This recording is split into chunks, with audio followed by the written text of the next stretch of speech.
ಆತ್ಮೀಯ ವೀಕ್ಷಕ ಬಾಂಧವರಿಗೆಲ್ಲ ನಮಸ್ಕಾರ. ಇವತ್ತಿನ ಸಂಚಿಕೆಯಲ್ಲಿ ನಾನು ಮಿಥುನ ರಾಶಿ ಈ ಕತ್ತಿನ ಭಾಗದಲ್ಲಿ ಹೇಗೆ ಅಡ್ಮಿನಿಸ್ಟ್ರೇಟ್ ಮಾಡುತ್ತೆ, ಅದರ ಫಿಸಿಯೋಲಾಜಿ ಏನು, ಕಾರ್ಯ ಹೇಗೆ ನಿವಾರಣೆ ಮಾಡುತ್ತೆ ಅಂತ, ಕಾರ್ಯ ಹೇಗೆ ನಿರ್ವಹಿಸುತ್ತೆ ಅನ್ನೋದಕ್ಕಿಂತ ಹೆಚ್ಚಾಗಿ ಅದ್ರ ಬದಲು ನಾವು ಅನಾಟಮಿ ತಿಳ್ಕೊಳ್ಬೇಕು ಅಂತ ನನ್ನ ಒಂದು ಅನಿಸಿಕೆ. ಯಾಕೆಂದರೆ ನಾವು ರಾಶಿಯಲ್ಲಿ ಹುಟ್ಟಿದ್ದೀವಿ, ಅದರ ರಾಶಿ ಎಲ್ಲಿ ವರ್ಕ್ ಮಾಡುತ್ತೆ, ಹೇಗೆ ಮಾಡುತ್ತೆ ಅಂತ ಗೊತ್ತಿಲ್ಲ ಅಂದಾಗ ನಾವು ಯಾರೋ ಜ್ಯೋತಿಷ್ಯ ಅಂತೆ ಅಲ್ಲಿ ಹೋಗಿ ಕೇಳಿಕೊಂಡು ಏನೋ ಹೇಳಿ ಏನೋ ಮಾಡಿಬಿಟ್ಟು ನಮಗೆ ಅದರ ಫಲ ಆನ್ ಟೈಮ್ ಸರಿಯಾದ ಸಮಯಕ್ಕೆ ಫಲ ಸಿಕ್ಕಲಿಲ್ಲ ಅಂದಾಗ ಭಾಳ ಡಿಪ್ರೆಷನ್ಗೆ ಹೋಗ್ಬಿಡ್ತೀವಿ, ಬೇಜಾರಾಗಿಬಿಡುತ್ತೆ. ಅದರಿಂದ ಈಗ ನಾನು ಕತ್ತಿನ ಬಗ್ಗೆ ಮಾತಾಡಲಿಕ್ಕೆ ಇಷ್ಟಪಡ್ತೀನಿ. ಈ ಪೋರ್ಷನ್ ಕತ್ತು ಮಿಥುನ ರಾಶಿ ಅಂತ ಹೇಳಿದ್ದೀನಿ. ಇದಕ್ಕೆ ಅಧಿಪತಿ ಯಾರು? ಬುಧ ಗ್ರಹ. ಮೇಷ, ಋಷಭ, ಮುಖ, ಕತ್ತು ಮಿಥುನ ರಾಶಿ. ಈ ಕತ್ತು ಸ್ಕಲ್ ಅಂತ ತಲೆ ಬುರುಡೆ, ಆ ಬುರುಡೆ ಮೇಲೆ ಒಂದು C1 ಅಂತ ಒಂದು ಸರ್ವೈಕಲ್ ಬೋನ್ ಇದೆ. ಆ C1 ಮೇಲೆ ಈ ತಲೆ ಬುರುಡೆ ಕೂತಿದೆ. C2, C3, C4, C5, C6, C7 ಈ ಸರ್ವೈಕಲ್ ವರ್ಟಿಬ್ರೆ ಏನಿದೆಯೋ ಅದನ್ನು 2ರಿಂದ 7ನೇ ಮೂಳೆವರೆಗೂ ಕತ್ತು ಮ್ಯಾನುಫ್ಯಾಕ್ಚರ್ ಮಾಡಿದ್ದಾನೆ ಭಗವಂತ. ಹಾಗಾದರೆ ಕತ್ತು ಮ್ಯಾನುಫ್ಯಾಕ್ಚರ್ ಆಗಬೇಕು ಅಂದರೆ 7 ಮೂಳೆ ಇರಬೇಕು ಕತ್ತಲ್ಲಿ. ಒಂದು ಮೂಳೆ ಮಿಸ್ ಆಯಿತು ಅಂದರೆ ಕತ್ತಿಗೆ ನಿಂತ್ಕೊಂಡ್ಬಿಡುತ್ತೆ, ಬಿದ್ದೋಗುತ್ತೆ. ಕೆಲವು ಮಕ್ಕಳು ನೋಡಿರಬೇಕು, ಕತ್ತೆ ನಿಲ್ಲಲ್ಲ. ಈ ಸಿಸರಿನ್ ಮಾಡಿ ಮಗು ತೆಗೆದ್ರು ಓಕೆ, ನಾರ್ಮಲ್ ಡೆಲಿವರಿ ಮಾಡುವಾಗ ಈ 4 ಸ್ಟೆಪ್ಸ್ ಆಗಿ ಕೆಳೆದು ಬಿಡ್ತಾರೆ. ಎಳೆದಾಗ ಈ ಜಾಗದಲ್ಲಿ ಮಸಲ್ಸ್ ಅಲ್ಲಿ ಪೇನ್ ಬಂದು ಆ ಸರ್ವೈಕಲ್ C2, C3 ಇಂದ C7 ಒಳಗೆ ಯಾವುದೋ ಒಂದು ಡ್ಯಾಮೇಜ್ ಆದರೆ ಆ ಮಕ್ಕಳ ಕತ್ತು ಹಿಂಗಿರುತ್ತೆ, ಜೊಲ್ ಸುರಿತಾ ಇರುತ್ತೆ, ಹಿಂಗೆ ಇರುತ್ತೆ. ಅವರು ಕತ್ತು ನಿಲ್ಲಲ್ಲ. ಯಾಕೆ ನಿಲ್ಲಲ್ಲ ಅಂದರೆ C3 ಇಂದ C7 ಒಳಗೆ ಯಾವುದೋ ಒಂದು ಸರ್ವೈಕಲ್ 3, ಸರ್ವೈಕಲ್ 4, ಸರ್ವೈಕಲ್ 6, ಸರ್ವೈಕಲ್ 7 ಈಗ ಯಾವ್ದಾದ್ರು ಒಂದಲ್ಲಿ ಏನಾದ್ರು ಹೆಚ್ಚು ಕಮ್ಮಿ ಡಿಸ್ಪ್ಲೇಸ್ ಆಗಿದ್ರೆ, ಡ್ಯಾಮೇಜ್ ಆಗಿದ್ರೆ ಆ ಕತ್ತಿಲ್ಲ, ಸಾಯೋವರೆಗೂ ಹಂಗೆ ಇರ್ತದೆ ಅದು ಕತ್ತು. ಹಾಗಿದ್ಮೇಲೆ ಈ C3 ಇಂದ C7ಗೆ ಕತ್ತನ್ನು ನಾವು ಹಿಂಗೆ ಮಾಡೋಕ್ಕೆ, ಹಿಂಗೆತ್ತಕ್ಕೆ, ಹಿಂಗೆ ಮಾಡೋಕ್ಕೆ, ಹೀಗೆ ಮಾಡೋಕ್ಕೆ ಆಗೋದು. C3 ಇಂದ C7 cervical 3, cervical 4, cervical 5, cervical 6, cervical 7 ಇದು ಯಾವ್ದಾದ್ರು ಒಂದಾಗಿಲ್ಲ ಅಂದ್ರೆ ಕತ್ತಿರ್ಸಕ್ಕಾಗಲ್ಲ. ಅಯ್ಯೋ ಕತ್ತಿಡ್ಕೊಂಡ್ಬಿಟ್ಟಿದೆ, ಅಯ್ಯೋ ಕತ್ ಬಗ್ಸಕ್ ಆಗ್ತಿಲ್ಲ, ಏನೋ ಆಗ್ತಿದೆ ಅಂತೀವಿ ನಾವು. ಕಾರಣ ಈ ಸರ್ವೈಕಲ್ ಏನೋ ದೋಷ ಇದ್ದಾಗ ಆಗ ಸರ್ವೈಕಲ್ ಸ್ಪಾಂಡಲೈಟಿಸ್ ಅಂತ ಡಯಾಗ್ನೈಸ್ ಮಾಡಿಬಿಡ್ತಾರೆ ಡಾಕ್ಟರ್. ಆ ಜಾಗಕ್ಕೆ ಎಕ್ಸ್ರೇ ತೆಗೆದು ಡಿಸ್ಪ್ಲೇಸ್ ಆಗಿದ್ಯಾ, ತೂತಾಗಿದ್ಯಾ, ಡ್ಯಾಮೇಜ್ ಆಗಿದೆಯಾ, ಜರ್ಕಿ ಇದೆಯಾ, ಅಥವಾ ಅದಿನ್ನೂ ಏನಾದ್ರು ಕ್ಯಾಲ್ಸಿಯಂ ಕೊರತೆಯಿಂದ ಅದೇನಾದ್ರು ತೂತಾಗ್ತಿದ್ಯಾ, ಕಳ್ಕೊತಾ ಇದೆ ಶಕ್ತಿ ಅಂತೆಲ್ಲ ಲೆಕ್ಕಾಚಾರ ಹಾಕಿ ಅದಕ್ಕೆ ಟ್ರೀಟ್ಮೆಂಟ್ ಕೊಡ್ತಾರೆ ಮೆಡಿಕಲ್ ಸೈನ್ಸಲ್ಲಿ. ಹಿಂದಿನ ಕಾಲದಲ್ಲಿ ಏನು ಮಾಡ್ತಿದ್ರು ಹಾಗಾದರೆ? ಸಾವಿರಾರು ವರ್ಷದಿಂದ ಋಷಿ ಮುನಿಗಳು, ಆಗಿನ ನಾಟಿ ವೈದ್ಯರು ಏನು ಮಾಡ್ತಿದ್ರು ಅಂದರೆ ಈ 7 ಮೂಳೆಗಳಲ್ಲಿ ಬುಧವಾರ ದಿವಸ ಅದಕ್ಕೆ ಟ್ರೀಟ್ಮೆಂಟ್ ಕೊಡ್ತಿದ್ರು. ಯಾಕೆ ಬುಧವಾರ ಟ್ರೀಟ್ಮೆಂಟ್ ಕೊಡ್ತಾರೆ ಅಂದರೆ ಮಿಥುನ ರಾಶಿಗೆ ಅಧಿಪತಿ ಬುಧ ಗ್ರಹ. ಬುಧನ ಒಂದು ವಾರ ಯಾವುದು? ಬುಧವಾರ.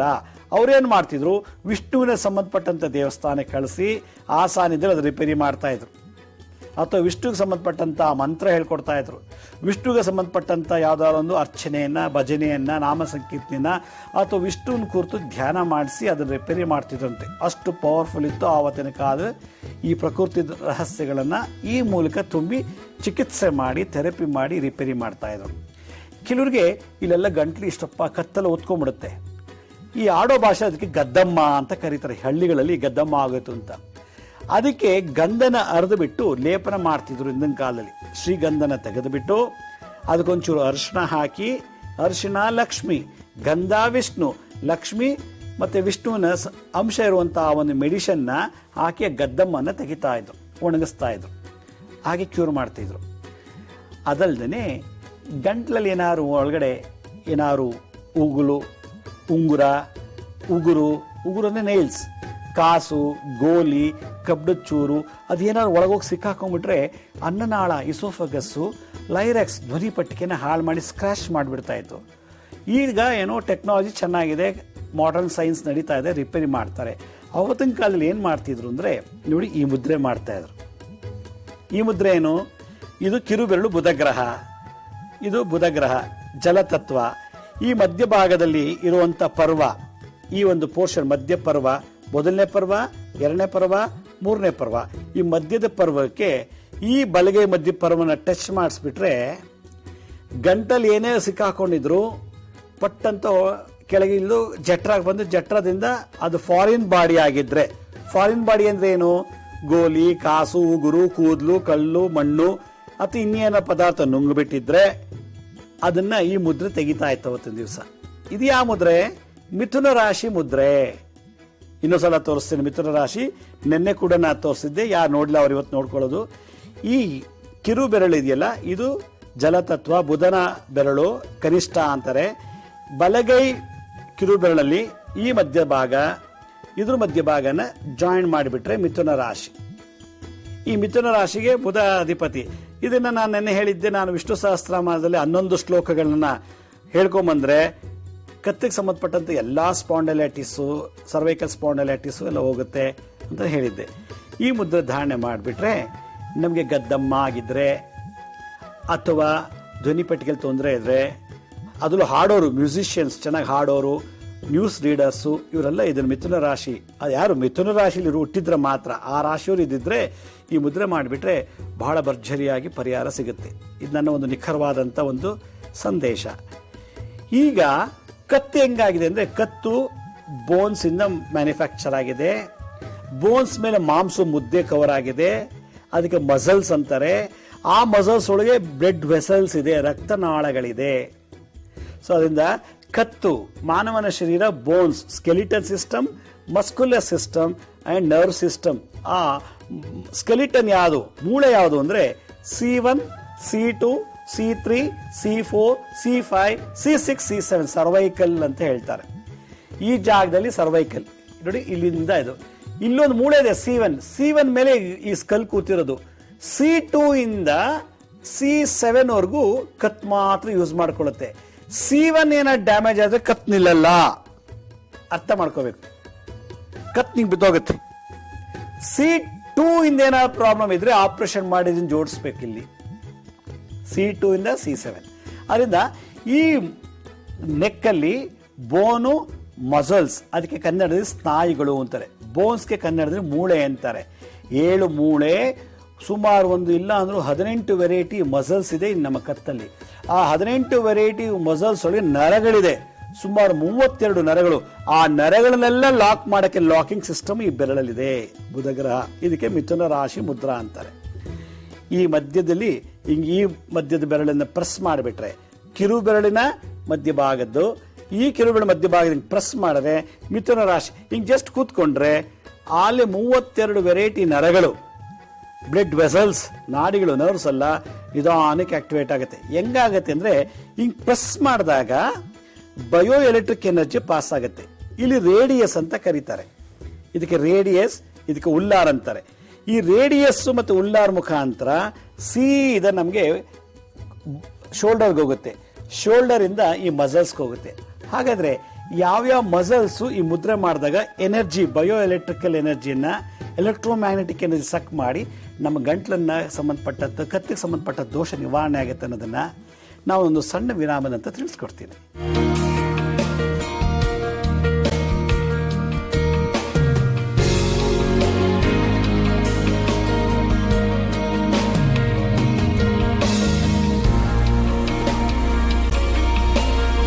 ವಿರಾಮದ ನಂತರ ಮತ್ತೆ ಕಾರ್ಯಕ್ರಮಕ್ಕೆ ಸ್ವಾಗತ. ನಾನು ಆಗಲೇ ಹೇಳ್ತಾ ಇದ್ದೆ, ನಮ್ಮ ಕತ್ತು ಮೂಳೆ, ಮೂಳೆ ಮೇಲೆ ಅದೊಂದು ಮಾಂಸದ ಹೊದಿಕೆ, ಮಸಲ್ಸು, ಅದ್ರ ಒಳಗಡೆ ನರಗಳು, ಬ್ಲಡ್ ವೆಸಲ್ಸು, ಅದ್ರ ಮೇಲೆ ಈ ಚರ್ಮ ನೋಡಿ, ಈ ಚರ್ಮ ಸ್ಕಿನ್ ಅಂತಾರೆ. ಹಾಗಾದ್ರೆ ನಾನೀಗ ತೋರಿಸೋ ಎಲ್ಲಾ ಮುದ್ರೆಗಳಲ್ಲಿ ಮಂತ್ರಗಳು ಮತ್ತೆ ತಂತ್ರಗಳೆಲ್ಲ ಈ 4ಕ್ಕೂ ಟಚ್ ಆಗುತ್ತೆ. ಯಾವುದಕ್ಕೆ? ಮೂಳೆ, ಬೋನ್ಸ್, ಸ್ನಾಯುಗಳು, ಮಸಲ್ಸ್, ಬ್ಲಡ್ ವೆಸಲ್ಸ್, ನರ್ವ್ಸ್ ಮತ್ತೆ ಸ್ಕಿನ್, ಚರ್ಮ, ಇದಿಷ್ಟಕ್ಕೂ ಇಂಪಾರ್ಟೆಂಟ್ ಆಗಿ ನಾವು ಮಾಡೋ ಮುದ್ರೆ, ಮಂತ್ರ, ತಂತ್ರ ಇವೆಲ್ಲ ವರ್ಕೌಟ್ ಆಗುತ್ತೆ. ಈ ಕತ್ತಿಗೆ ಬೇಕಾಗಿರೋದು ವೈಟಮಿನ್ ಸಿ ಅಂತ ಹೇಳ್ತೀವಿ. ಯಾಕಂದ್ರೆ ಮೂಳೆಗೆ ಕ್ಯಾಲ್ಸಿಯಂ ಬಹಳ ಇಂಪಾರ್ಟೆಂಟ್. ಕ್ಯಾಲ್ಸಿಯಂಗೆ ಅಧಿಕವಾಗಿ ಬೇಕಾಗೋದು ವೈಟಮಿನ್ ಸಿ. ಆ ವೈಟಮಿನ್ ಸಿ ಎಲ್ಲಿ ಬರುತ್ತೆ ಅಂದ್ರೆ ಬುಧ ಗ್ರಹದಿಂದ ಬರುತ್ತೆ. ಈ ಬುಧ ಗ್ರಹದಿಂದ ವೈಟಮಿನ್ ಸಿ ನ ಪ್ರೊಡ್ಯೂಸ್ ಮಾಡುತ್ತೆ. ಅದರಿಂದ ನಾವು ಈ ಮುದ್ರೆ ಮಾಡುವಾಗ ವೈಟಮಿನ್ ಸಿ ನ ಆಟೋಮೆಟಿಕ್ ಪ್ರೊಡ್ಯೂಸ್ ಆಗುತ್ತೆ ಅಧಿಕವಾಗಿ. ಊಟದಲ್ಲಿ ಕಮ್ಮಿ ಆಗಿರ್ಬೋದು ವೈಟಮಿನ್ ಸಿ, ಜ್ಯೂಸಲ್ಲಿ ಏನಾದ್ರು ಕಮ್ಮಿ ಆಗಿರ್ಬೋದು, ನಾವು ತಿನ್ನೋ ಆಹಾರ ಪದಾರ್ಥಗಳಲ್ಲಿ, ಕುಡಿಯೋ ಪಾನೀಯಗಳಲ್ಲಿ ವೈಟಮಿನ್ ಸಿ ಡಿಫಿಷಿಯನ್ಸಿ ಇದ್ದಾಗ ಅವಾಗ ಏನು ಮಾಡ್ತಾರೆ, ಕ್ಯಾಲ್ಸಿಯಂ ಬಗ್ಗೆ, ವೈಟಮಿನ್ ಸಿ ಬಗ್ಗೆ ಡಾಕ್ಟ್ರು ಮಾತುಗಳು ಕೊಡ್ತಾರೆ, ಸಪ್ಲಿಮೆಂಟ್ರಿ ಕೊಡ್ತಾರೆ. ಅದ್ರ ಬದಲು ನಾವು ಮಿಥುನ ರಾಶಿ ಮುದ್ರೆಯನ್ನು ಮಾಡಿದ್ರೆ ನಮಗೆ ವೈಟಮಿನ್ ಸಿ ಡೆವಲಪ್ ಆಗಿ, ಯಾಕಂದರೆ ವೈಟಮಿನ್ ಗೆ ಕಾರಕ ಬುಧ ಗ್ರಹ, ಬುಧ ವೈಟಮಿನ್ ಸಿ ಕಾರಕ. ಹೀಗಾಗಿ ಈ ಬೆರಳಲ್ಲೇ ಅಧಿಪತಿ ಯಾರು, ಬುಧ. ಬುಧ ತನಗೆ ತಾನೇ ಪ್ರೊಡ್ಯೂಸ್ ಮಾಡ್ತಾನೆ ವೈಟಮಿನ್ ಸಿ ನ ಬಾಡಿನಲ್ಲಿ. ಒಂದು, ಈಗ ಈ ಪೋರ್ಷನ್ ಹೆಂಗಾಗಿದೆ ಅಂದ್ರೆ ಸುಮಾರು ಒಂದು 7 ವೆರೈಟಿ ಮಸಲ್ಸ್ ಇದೆ, ಸ್ನಾಯುಗಳು. ಲಾಂಗಸ್ ಕೂಲಿ ಅಂತೇಳಿ ಈ ಜಾಗದಲ್ಲಿದೆ. ಲಾಂಗಸ್ ಈ ತರ, ಈ ಲಾಂಗಸ್ ಕೂಲಿ, ಲಾಂಗಸ್ ಕೆಪಿಟಿಸ್ ಅಂತ ಮಾಂಸದ ಮುದ್ದೆ ಮಸಲ್ಸ್ ಅದಿದ್ದಾಗ ಈ ಕತ್ತು ಸಾಫ್ಟ್ ಆಗಿ ನೋಡಿ, ಹಿಂಗಲ್ಲ ಸಾಫ್ಟ್ ಅನ್ಸ ಕಾಣುತ್ತೆ. ಆ ಮಸಲ್ಸ್ ಏನಾದ್ರು ಹಾರ್ಡ್ ಆಗಿಬಿಟ್ರೆ ಕತ್ತನ್ನ ಹಿಂಗೆ ಇಟ್ಕೋಬೇಕು, ಹಿಂಗೆ ಇಟ್ಕೊಂಡು ಕುತ್ಕೋಬೇಕು, ಬಗ್ಸಕ್ಕಾಗಲ್ಲ. ಆಗ ಈ ತರ ಈ ರೀತಿ ಸಾಫ್ಟ್ ಮಸಲ್ಸ್. ಇದನ್ನ ಹೆಂಗ್ ಗೊತ್ತಾಗತ್ತೆ, ಈ ಚರ್ಮ ಓಪನ್ ಮಾಡಿದ್ರೆ ಗೊತ್ತಾಗುತ್ತೆ. ಅದು ಲಾಂಗಸ್ ಕೂಲಿ, ಮೆಡಿಕಲ್ ಸೈನ್ಸ್ ಅಲ್ಲಿ ಹೇಳ್ತಾರೆ. ಲಾಂಗಸ್ ಕೆಪಿಟಿಸ್ ಅನ್ನೋ ಮಾಂಸ ಮಸಲ್ಸು ಈ ನೆಕ್ಕನ್ನ ಸಾಫ್ಟ್ ಮಾಡುತ್ತೆ. ನಮ್ಮ ನೆಕ್ ಯಾಕೆ ಸಾಫ್ಟ್ ಆಗಿದೆ ಅಂದ್ರೆ ಈ 2 ಮಾಂಸ ಮುದ್ದೆಯಿಂದ. ಆಮೇಲೆ ರೆಕ್ಟಸ್ ಕ್ಯಾಪಿಟಿಸ್ ಅಂತ, ಈ ರೆಕ್ಟಸ್ ಕ್ಯಾಪಿಟಿಸ್ ಆಂಟೀರಿಯರ್, ರೆಕ್ಟರ್ ಕ್ಯಾಪಿಟಿಸ್ ಎಲಿವೇಟರ್ ಅಂತ ಈ ಮಾಂಸದ ಮುದ್ದೆ ಇಲ್ಲಿ ಬರುತ್ತೆ. ಅದಿದ್ದಾಗ ನಾವು ಏನ್ ಮಾಡ್ತೀವಿ, ಸೈಡ್ಗೆ ಈ ರೀತಿ ಬೆಂಡ್ ಮಾಡೋಕ್ಕಾಗುತ್ತೆ. ಈ ರೀತಿ ಯಾಕೆ ಹಿಂಗೆ ಮಾಡ್ತಾ ಇದೀನಿ ಅಂದ್ರೆ ಆ 2 ಮಾಂಸ ಮುದ್ದೆ 2 ಕಡೆ ಇರೋದ್ರಿಂದ ರೆಕ್ಟಸ್ ಕ್ಯಾಪಿಟಿಸ್ ಆಂಟೀರಿಯರ್ ಮತ್ತೆ ರೆಕ್ಟಸ್ ಕ್ಯಾಪಿಟಿಸ್ ಲ್ಯಾಟ್ರಲ್ ಅಂತ. ಈ ಮಾಂಸದ ಮುದ್ದೆ ಮಾಡುವಾಗ ನಾವು ಕತ್ತನ್ನ ಆ ಕಡೆ ಬರೋ ನೋಡ್ಬೋದು, ಈ ಕಡೆ ಬರೋ ನೋಡ್ಬೋದು, ಮಾಡ್ಬೋದು. ಮತ್ತೆ ನಾವು ಸ್ನಾನ ಮಾಡುವಾಗ ಉಜ್ಜು ಕಲ್ ಥರ ಆಗಲ್ಲ. ಕಲ್ ಥರ ಆಗ್ಬಿಟ್ರೆ ಏನರ್ಥ, ಗಂಟ್ಲು ಕತ್ತಲ್ಲ. ಆಗ ಲಾಂಗಸ್ ಕೂಲಿ, ಲಾಂಗಸ್ ಕೆಪಿಟಿಸ್ ಅನ್ನೋ ಮಾಂಸದ ಮುದ್ದೆ ಗಟ್ಟಿ ಆಗ್ಬಿಟ್ರೆ ಮುಟ್ರೆ ಸಾಕು, ಕಾಲರ್ ಟಚ್ ಆದ್ರೆ ಸಾಕು, ಝುಮ್ ಅಂತ ನೋವುತ್ತೆ, ಮುಟ್ಟಕ್ಕೆ ಬಿಡಲ್ಲ. ಒಂದು ಕತ್ತಿಗೆ ಹಾರ ಹಾಕೋಕ್ಕಾಗಲ್ಲ, ಬೆಳ್ಳಿದು ಚಿನ್ನ ಹಾಕೊಳ್ಳೋಕ್ಕಾಗಲ್ಲ. ಆವಾಗ ಹಾಡಿ ಯಾವಾಗ ಆಯ್ತು ಆ ಮಸಲ್ಸು ಚಿನ್ನ ಹಾಕಿದ್ರೆ ಕಪ್ಕಾಗ್ಬಿಡುತ್ತೆ. ಯಾವಾಗ ಚಿನ್ನ ಕಪ್ಕಾಯ್ತು ನಿಮ್ಗೆ ಚಿನ್ನ ಆಗಿ ಬರಲ್ಲ ಅಂತ ಆಯ್ತು. ಯಾಕೆ, ಈ ಮಸಲ್ಸ್ ನಿಮ್ಗೆ ವರ್ಕ್ ಆಗ್ತಿಲ್ಲ ಅಂತ. ಇನ್ನೊಂದು ಈ ಆಬ್ಲಿಕ್ ಅಂತ ಒಂದು ನರ ಇದೆ, ಮಸಲ್ಸ್ ಇದೆ. ಆಬ್ಲಿಕ್ ಹಿಂಗಂದಾಗ ಕೆಪಿಟಿಸ್ ನಾನು ನೋಡಿ ಬೆಂಡ್ ಮಾಡ್ತಾ ಇದ್ದೀನಿ ಈ ರೀತಿ ನಾನು ಹಿಂಗೆ ಮೇಲೆ ಕೆಳಗೆ ಈ ರೀತಿ ನಾನು ಯಾಕೆ ಮಾಡ್ತಾ ಇದ್ದೀನಿ ಅಂದ್ರೆ ಒಳಗೆ ಎಲಿವೇಟರ್ ಅಂತ ಒಂದು ಮಸಲ್ಸ್ ಇದೆ, ಒಳಗಡೆ ಕತ್ನಲ್ಲಿ ಎಲಿವೇಟರ್ ಅಂತ ಒಂದು ಮಸಲ್ಸ್ ಇದೆ. ಅದಕ್ಕೆ ಎಲಿವೇಟರ್ ಸ್ಕ್ಯಾಪುಲಿ ಅಂತ ಕರೀತಾರೆ ಮೆಡಿಕಲ್ ಸೈನ್ಸ್ ಅಲ್ಲಿ. ಆ ಎಲಿವೇಟರ್ ಸ್ಕ್ಯಾಪುಲಿ ಏನಾದ್ರು ವರ್ಕ್ ಮಾಡಲಿಲ್ಲ ಅಂದ್ರೆ ನೀವು ಮೇಲೆ ಆಕಾಶ ನೋಡೋಕ್ಕಾಗಲ್ಲ, ಬಗ್ಗಿ ಭೂಮಿ ನೋಡೋಕ್ಕಾಗಲ್ಲ, ಮೇಲೆ ಯಾರಿದ್ದಾರೆ ಅಂತ ನೋಡೋಕ್ಕಾಗಲ್ಲ, ಕೆಳಗೆ ಯಾರಿದ್ದಾರೆ ಅಂತ ನೋಡೋಕ್ಕಾಗಲ್ಲ. ಯಾಕೆ, ಎಲಿವೇಟರ್ ಕ್ಯಾಪ್ಸುಲ್ ಅನ್ನೋ ಆ ಮಸಲ್ಸ್ ಮಾಂಸದ ಮುದ್ದೆ ಇನ್ಫೆಕ್ಷನ್ ಆಗಿಬಿಟ್ರೆ ಮೇಲೆತ್ತಕ್ಕಾಗಲ್ಲ. ಆಮೇಲೆ ಹಿಂಗ್ ನೋಡ್ಬೇಕಾಗತ್ತೆ, ಹಿಂಗ್ ನೋಡ್ಬೇಕು. ಆಮೇಲೆ ಕೆಳಗೆ ಬರೀ ಕಣ್ಣಲ್ಲಿ ನೋಡ್ಬೇಕು, ಕೆಳಗೆ ಬಗ್ಗಕ್ಕಾಗಲ್ಲ. ಅವಾಗ ಡಾಕ್ಟರ್ ಹತ್ರ ಹೋಗ್ಬಿಟ್ಟು ಆ ಎಲಿವೇಟರ್ ಕ್ಯಾಪ್ಸುಲ್ ಏನೋ ಮಸಲ್ಸ್ಗೆ ಚೆಕ್ ಮಾಡಿ ಅದಕ್ಕೆ ಟ್ರೀಟ್ಮೆಂಟ್ ಕೊಡ್ತಾರೆ ಫ್ಲೆಕ್ಸಿಬಲ್ ಆಗಕ್ಕೆ. ನೋಡಿ ಇವೆಲ್ಲ ಮಸಲ್ಸ್ ಮಾಡೋದು ಕೆಲಸ. ಆಬ್ಲಿಕ್ಸ್ ಅಂತ ಹೇಳ್ತಾರೆ. ಹಿಂಗೆ ಆಬ್ಲಿಕ್ ಕೆಪಿಟಿಸ್ ಅಂದ್ರೆ ಈ ರೀತಿ. ಆಬ್ಲಿಕ್ ಕೆಪಿಟಿಸ್ ಅಂದ್ರೆ ನೋಡಿ ಹಿಂಗೆ ಬೆಂಡ್ ಮಾಡೋದು. ನನಗೆ ಈ ರೀತಿ ಮಾಡ್ತಾ ಇದ್ದೀನಿ ಅಂದ್ರೆ ನನ್ನ ಕತ್ತಲ್ಲಿ ಆಬ್ಲಿಕ್ ಕೆಪಿಟಿಸ್ ಅನ್ನೋ ಮಾಂಸದ ಮುದ್ದೆ ಚೆನ್ನಾಗಿರೋದ್ರಿಂದ ನಾನು ಕತ್ತನ್ನ ರುಬ್ಬೋ ಕಲ್ತರ ರುಬ್ತಾ ಇದೀನಿ, ತಿರುಗಿಸ್ತಾ ಇದೀನಿ. Clockwise anticlockwise ಆಗಿ ತಿರುಗಿಸ್ತೀನಿ.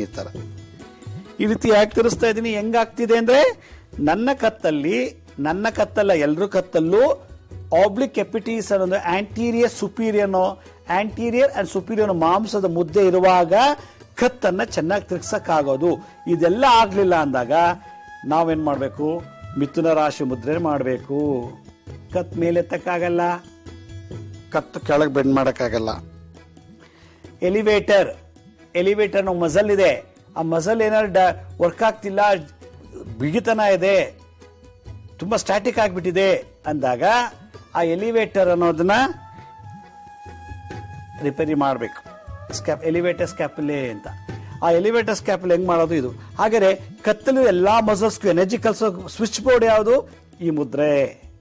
ಆದ್ರಿಂದ ಈ ಮಿಥುನ ರಾಶಿ ಇರೋರಿಗೆ ಈ ಕಾರ್ಯಗಳು ಬಂದ್ಬಿಡುತ್ತೆ. ನಾ ಮಿಥುನ ರಾಶಿಗೆ ಏನಾಗ್ತಾರೋ ಮಂತ್ರಿ ಮಿನಿಸ್ಟ್ರು ಅವರು ನಾನು ಜ್ಯೋತಿಷ ಹೇಳ್ತಾ ಇಲ್ಲ. ಮಿಥುನ ರಾಶಿಲಿ ಕತ್ತಿಗೆ ಸಂಬಂಧಪಟ್ಟಂತ ರೋಗ ಇದಲ್ಲದೆ ಇನ್ನು ಬೇರೆ ಬೇರೆ ರೋಗಗಳು ಬರುತ್ತೆ ಆಯಾ ಗೋಚಾರ ಮತ್ತೆ ದಶಾಭುಕ್ತಿ ಬಂದಾಗ.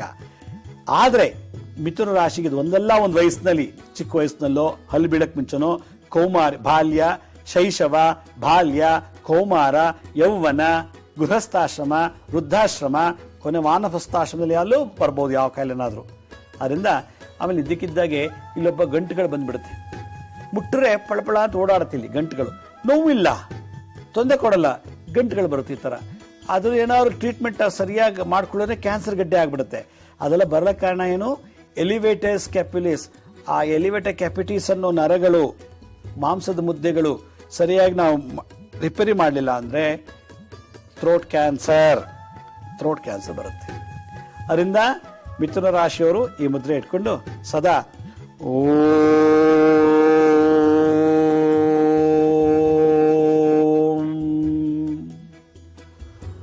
ಅಥವಾ ಓಂ ನಮೋ ಭಗವತೆ ವಾಸುದೇವಾಯ,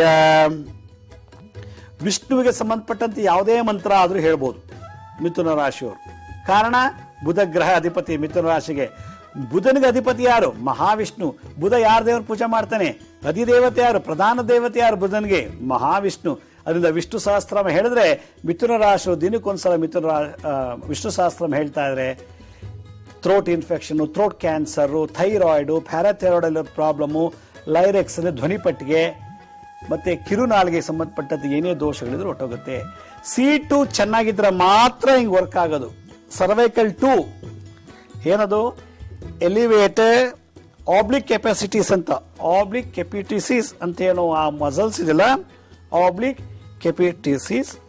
ಕೆಪಿಟಿಸಿಸ್ ಅನ್ನೋ ನರ ಹಿಂಗಿದ್ರೆ ಮಾತ್ರ ಹಿಂಗೆ ಸುತ್ತಕ್ಕಾಗೋದು. C2. C3 ಇಂದ C7ಗೆ ಮೂಳೆಗಳು ಗಟ್ಟಿ ಇದ್ರೆ ಮಾತ್ರ ನಾನು ಹಿಂಗೆ ಹಿಂಗೆ ಹಿಂಗೆ ಹಿಂಗೆ ಎಲ್ಲಾ ತರ ಸರ್ಕಸ್ ಮಾಡ್ಬೋದು ಕತ್ತಲ್ಲಿ. C3 ಇಂದ C7 ಅವ್ರಿಗೆ ಏನಾರು ಒಂದು ಮೂಳೆ, cervical 3, cervical 4, cervical 5, cervical 6, cervical 7 ಏನಾದ್ರು ಒಂದು ಪ್ರಾಬ್ಲಮ್ ಆಯ್ತದೆ, ಬಗ್ಸಕ್ಕೂ ಆಗಲ್ಲ, ಇದು ಹೋಗಲ್ಲ. ಅದರಂತೂ ಆರ್ಥರೈಟಿಸ್ ನರಳುತ್ತಾರಲ್ಲ, ಸಂಧಿವಾತ, ಅವ್ರಿಗೆ C7 ಏನಾದ್ರು ಬ್ಲಾಕ್ ಆಗಿಬಿಟ್ರೆ ಶೋಲ್ಡರ್ಸ್ ಎತ್ತಕ್ಕಾಗಲ್ಲ, ಭುಜ ಎಲ್ಲ ಬಂದ್ ಮಾಡಿಬಿಡ್ತದೆ. ಹಾಗಾದ್ರೆ ಇನ್ನೇನು ಸಮಸ್ಯೆಗಳಿದೆ, ಅದಕ್ಕೇನು ಪರಿಹಾರ ಅನ್ನೋದನ್ನ ನಾನು ಒಂದು ಈ ಸಣ್ಣ ವಿರಾಮದಂತ ಮತ್ತೆ ತಿಳಿಸ್ಕೊಡ್ತೀನಿ.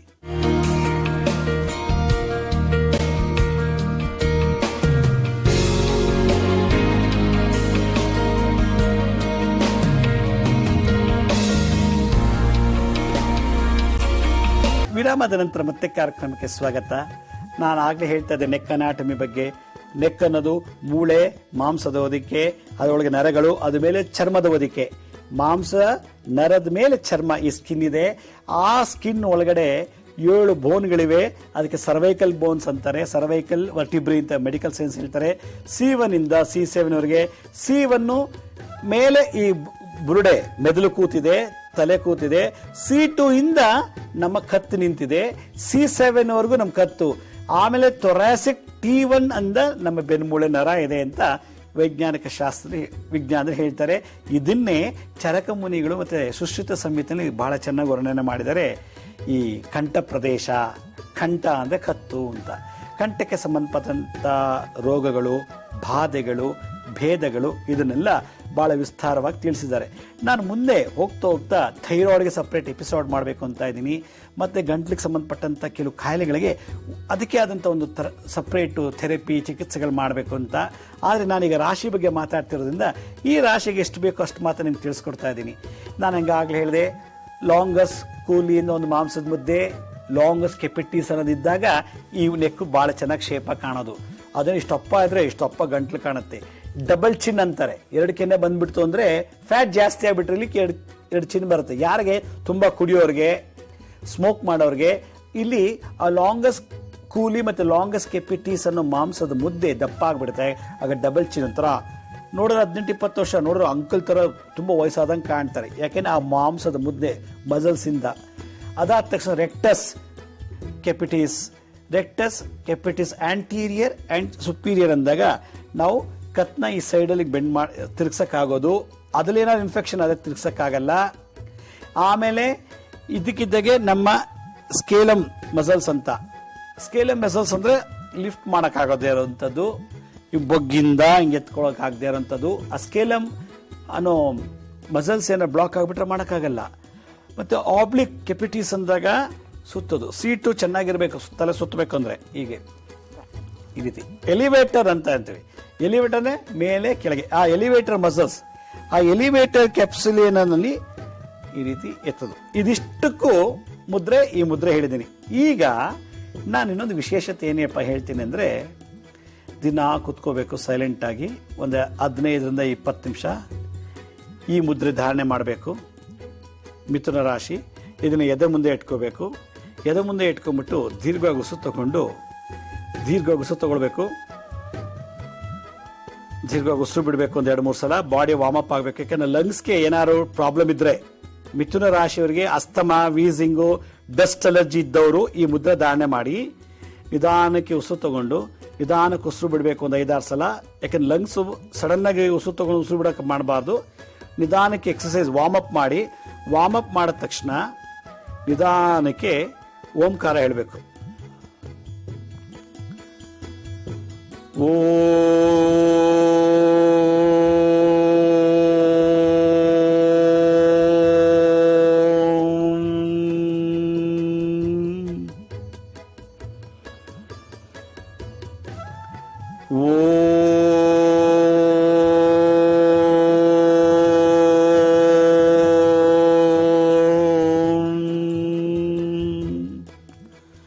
ಇಪ್ಪತ್ತೊಂದು ಸಲ ಈ ರೀತಿ ಓಂಕಾರ ಹೇಳಿದ್ರೆ ಲಂಗ್ಸ್ ಬಿಸಿ ಆಗತ್ತೆ.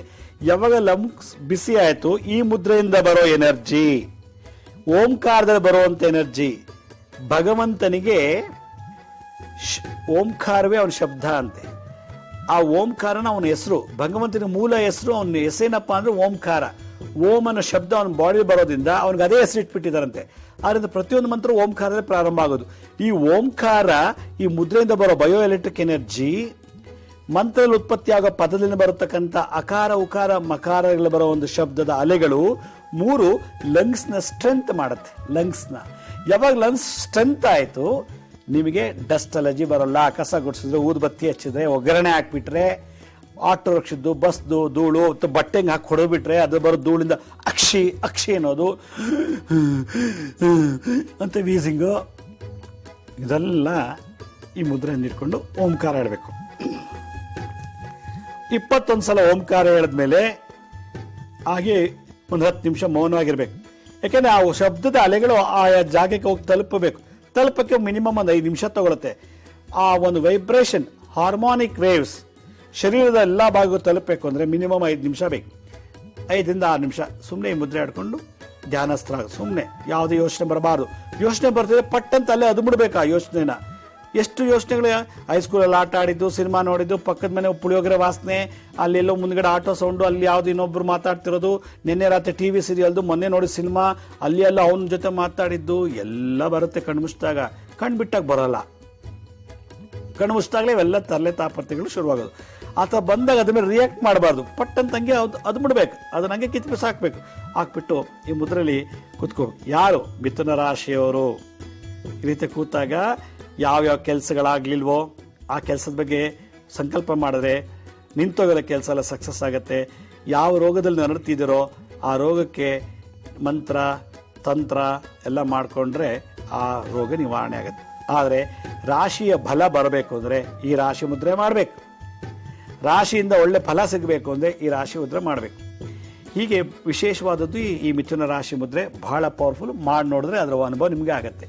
ಒಂದು ಸಣ್ಣ ಅನೌನ್ಸ್ಮೆಂಟ್ ಮಾಡಲಿಕ್ಕೆ ಇಷ್ಟಪಡ್ತೀನಿ.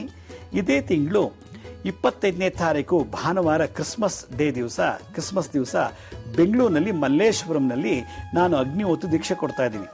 ಈ ಅಗ್ನಿಹೋತ್ರ ದೀಕ್ಷೆ ಅಂದ್ರೆ ಏನಪ್ಪಾ ಅಂತಂದ್ರೆ, ನೋಡಿ, ಸೂರ್ಯ ಮುಳುಗುವಾಗ ಮತ್ತೆ ಉದಯ ಆಗುವಾಗ ಕೇವಲ 2 ಮಂತ್ರದಿಂದ 2 ನಿಮಿಷದಲ್ಲಿ ಒಂದು ಸಣ್ಣ ಹೋಮ ಈ ಕಾಪರ್ ಕುಂಡದಲ್ಲಿ, ತಾಮ್ರದ ಕುಂಡದಲ್ಲಿ, ಈ ಸೌಟು, ಈ ಒಂದು ತಟ್ಟೆ ಮತ್ತೆ ಈ ಒಂದು ಚಿಮಟದ ಮುಖಾಂತರ ಯೂಸ್ ಮಾಡಿಕೊಂಡು ಮಾಡುವಂಥ ಒಂದು ಯಜ್ಞ. ಈ ಯಜ್ಞ ಕೃತ, ತ್ರೇತ, ದ್ವಾಪರ, ಕಲಿಯುಗದಲ್ಲೂ ನಡೆಸ್ಕೊಂಡು ಬಂದಿರುವಂಥ ವಿಶೇಷವಾದಂಥದ್ದು. 64 ವಿದ್ಯೆಗಳಲ್ಲಿ ಈ ಅಗ್ನಿಹೋತ್ರ ವಿದ್ಯೆ ಒಂದು ವಿಶೇಷವಾದದ್ದು. ಇದನ್ನ ನಾನು ಬರೋ ಭಾನುವಾರ ಅಂದರೆ 25ನೇ ತಾರೀಕು ಕ್ರಿಸ್ಮಸ್ ದಿವಸ ಮಲ್ಲೇಶ್ವರಲ್ಲಿ ಮುದ್ರಾ, ಮಂತ್ರ, ಯಂತ್ರ, ತಂತ್ರಗಳ ಮೂಲಕ ನಾನು ಈ ಉಪದೇಶ ಕೊಡ್ತಾ ಇದ್ದೀನಿ, ದೀಕ್ಷೆ ಕೊಡ್ತಾ ಇದ್ದೀನಿ. ಇದು ಎಲ್ಲ ಧರ್ಮದವರು, ಎಲ್ಲ ಮತದವರು, ಮಾಂಸಾಹಾರಿಗಳು, ಸಸ್ಯಾಹಾರಿಗಳು ಮಾಡಬೇಕು. ಯಾಕೆಂದರೆ ನಮ್ಮ ಹಿಂದೂ ಸನಾತನ ಧರ್ಮದಲ್ಲಿ ಪ್ರತಿಯೊಬ್ಬ ಭೂಮಿಯಲ್ಲಿ ವಾಸ ಮಾಡುವಂಥ ಮಾನವ ದಿನನಿತ್ಯ ಸೂರ್ಯನಿಗೆ ಬೆಳಗ್ಗೆ ಮತ್ತು ಸಂಜೆ ಆಹುತಿ ಕೊಡಬೇಕು ಅಂತ ಹೇಳ್ತಾರೆ. ಆ ಒಂದು ವಿಶೇಷವಾದಂಥದ್ದು. ಇದಕ್ಕೆ ಹಸುವಿನ ಬೆರಣಿ, ಹಸುವಿನ ತುಪ್ಪ, ಒಂದಿಷ್ಟು ವೈಟ್ ರೈಸ್, ಒಂದು ಅನ್ಬಾಯ್ಲ್ಡ್ ರೈಸ್, ಬೇಯಿಸ್ತಾ ಇರುವಂಥದ್ದು ಅಕ್ಕಿಯನ್ನು ಹಾಕಿ 2 ನಿಮಿಷದಲ್ಲಿ 2 ಮಂತ್ರ ಹೇಳಿ ಮಾಡುವಂಥ ಒಂದು ವಿಶೇಷವಾದಂಥ ಒಂದು ಯಜ್ಞವನ್ನು ನಾನು ವೈಜ್ಞಾನಿಕ ಶೈಲಿಯಲ್ಲಿ ಸೈಂಟಿಫಿಕ್ ಆಗಿ ಇದ್ರ ಬಗ್ಗೆ ತಿಳಿಸಿ ಸುಮಾರು 3 ಗಂಟೆಗಳ ಕಾಲ ಇದ್ರ ಬಗ್ಗೆ ಜ್ಞಾನ ಕೊಟ್ಟು ಆಮೇಲೆ ಅವತ್ತು ದಿವಸ ಸೂರ್ಯ ಮುಳುಗೋ ಸಮಯದಲ್ಲಿ ಈ ಮಂತ್ರ ದೀಕ್ಷೆಯನ್ನು, ಅಗ್ನಿಹೋತ್ರ ದೀಕ್ಷೆಯನ್ನು ಕೊಡ್ತಾ ಇದ್ದೀನಿ. ಇದರಿಂದ ಯಾವ ಕಾರ್ಯಗಳು ವಾಸಿ ಆಗಿಲ್ವೋ ಆ ಕಾರ್ಯಗಳು ವಾಸಿ ಆಗುತ್ತೆ. ಯಾವ ಸಮಸ್ಯೆಗಳಿಗೋಸ್ಕರ ಜ್ಯೋತಿಷ್ಯ ವಾಸ್ತುರ ಹತ್ರ ಹೋಗ್ತೀವೋ ಆ ಸಮಸ್ಯೆಗಳೆಲ್ಲ ಅಗ್ನಿಹೋತ್ರಿ ಮಾಡಿ ನಮ್ಮ ದಿನನಿತ್ಯದ ಕರ್ಮನ ಸುಟ್ಟು ಭಸ್ಮ ಮಾಡಿ ಅವತ್ತಿನ ದಿನ ಅವತ್ತಿನ ಕರ್ಮಗಳನ್ನು ಭಸ್ಮ ಮಾಡಿ ಪುನೀತರಾಗುವಂಥ ಒಂದು ವಿಶೇಷವಾದಂಥ ವಿಧಿ ಅಗ್ನಿಹೋತ್ರಿ. ಆ ದಿವಸ ನಾನು ಎಲ್ಲ ಥರದ ವೈಜ್ಞಾನಿಕ ಶೈಲಿಯಲ್ಲಿ ವಿಷಯಗಳು ತಿಳಿಸ್ತೀನಿ. ಈಗಾಗಲೇ ಅಮೆರಿಕ, ಲಂಡನ್, ಜಪಾನ್ನಲ್ಲಿ, ಜರ್ಮನ್ನಲ್ಲಿ ಇದ್ರ ಬಗ್ಗೆ ರಿಸರ್ಚ್ ಮಾಡಿ ಪೇಟೆಂಟ್ ಎಲ್ಲ ತೊಗೊಂಡಿದ್ದಾರೆ. ಏಡ್ಸ್ ಕ್ಯೂರ್ ಆಗಿದೆ, ಕ್ಯಾನ್ಸರ್ ಕ್ಯೂರ್ ಆಗಿದೆ ಅಂತೇಳಿ ಭಾಳಷ್ಟು ವಿಶೇಷವಾದ ಮಾಹಿತಿಯನ್ನು ಕೊಟ್ಟಿದ್ದಾರೆ ಜಗತ್ತಿಗೆ. ಈ ಒಂದು ವಿದ್ಯೆಯನ್ನು ನಾನು ಭಾನುವಾರ ಕಲಿಸ್ತಾ ಇದ್ದೀನಿ. ತಾವು ಆಸಕ್ತಿ ಇರೋದು ಇದಕ್ಕೆ ಭಾಗವಹಿಸಿ. ಹಾಗೆ ನಾಳಿನ ಸಂಚಿಕೆಯಲ್ಲಿ ಮಿಥುನ ರಾಶಿಗೆ ಮತ್ತಷ್ಟು ದಾನ ಮತ್ತು ಪರ್ಯಾಯಗಳು ಏನೇನಿದೆ, ರೆಮಿಡೀಸ್ ಏನೇನಿದೆ ಅದನ್ನು ನಾನು ತಿಳಿಸ್ಕೊಡ್ತೀನಿ. ಇವತ್ತಿನ ಸಂಚಿಕೆಯನ್ನು ಮುಗಿಸ್ತಾ ಇದ್ದೀನಿ. ನಿಮ್ಮೆಲ್ಲರಿಗೂ ನಮಸ್ಕಾರ. ಸಾಯಿರಾಮ್.